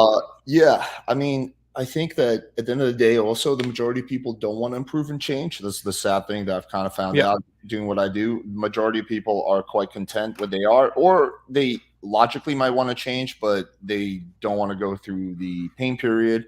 And yeah, I mean it kind of is what it is. Like most fat people know they're fat and they know it's not healthy. There's only a small percentage of fat people who are like in denial about it. Most of them know. It's just like Mhm.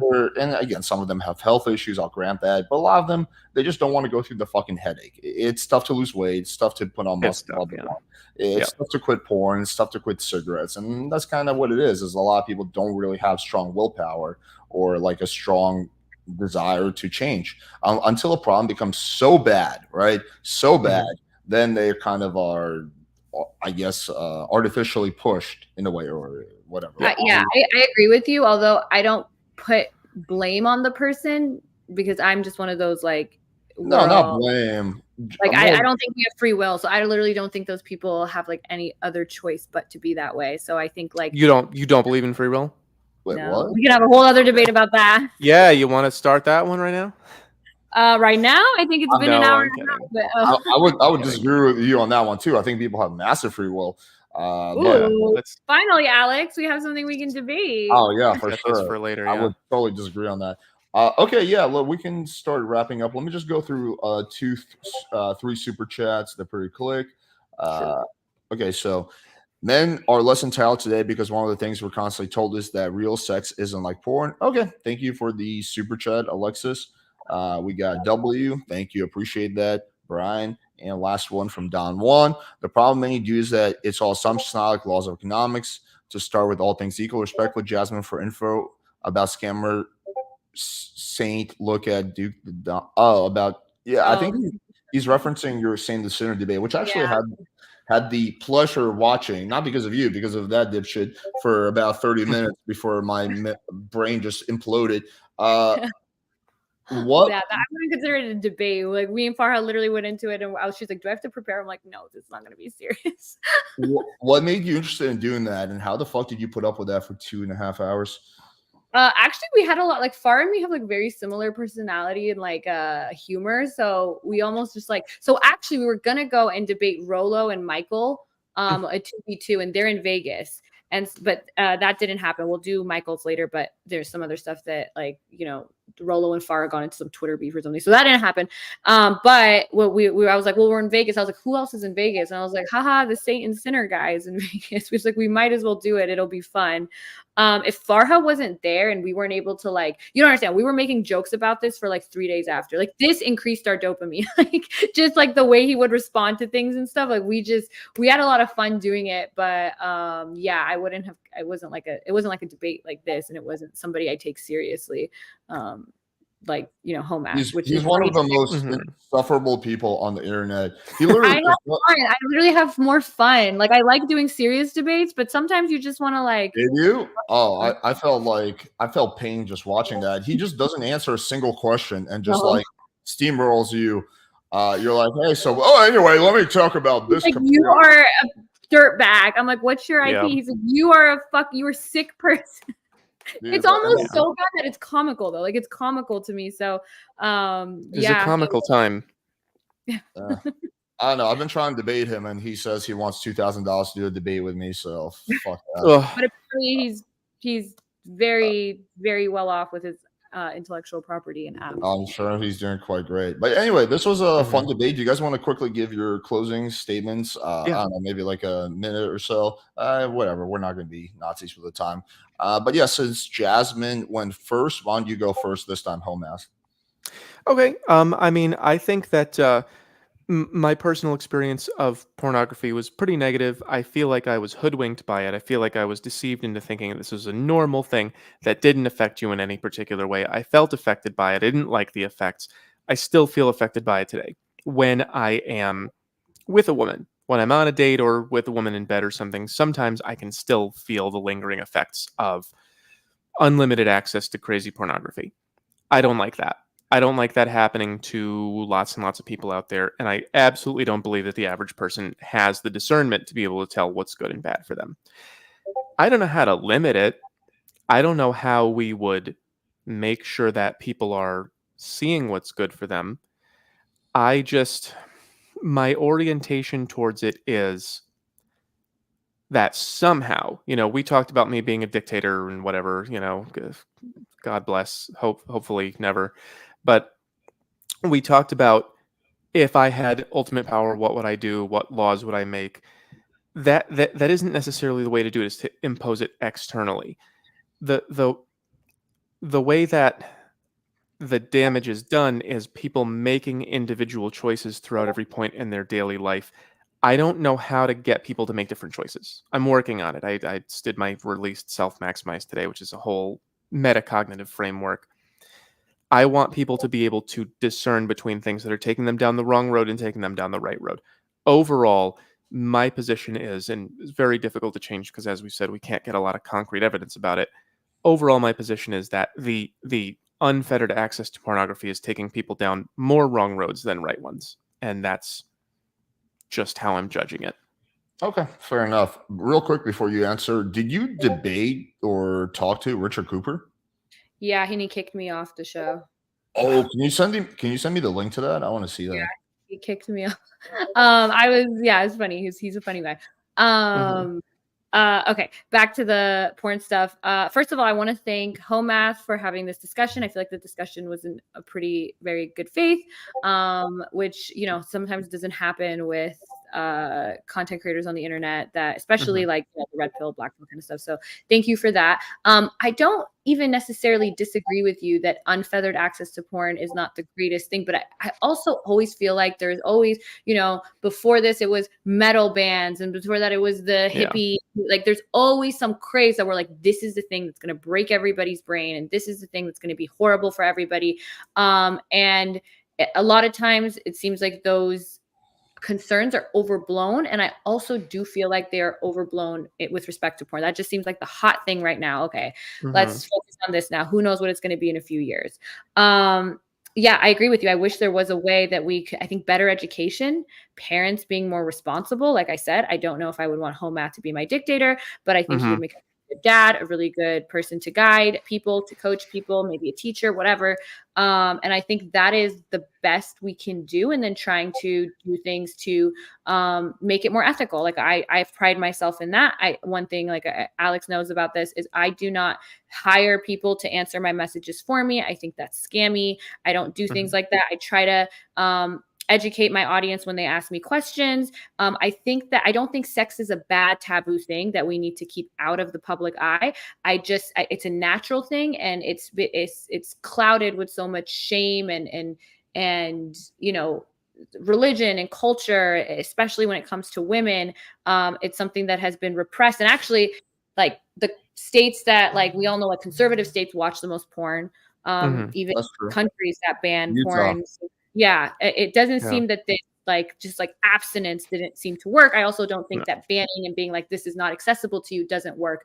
I think the best thing we can do is education and showing people as much as we can healthy, ethical iterations of something, and then teaching people or incentivizing people and advocating to people to go out. Don't sit online and watch me all day, or Alex all day, or even Home Math all day. No, watch me all day. Hang on, speak for yourself, okay?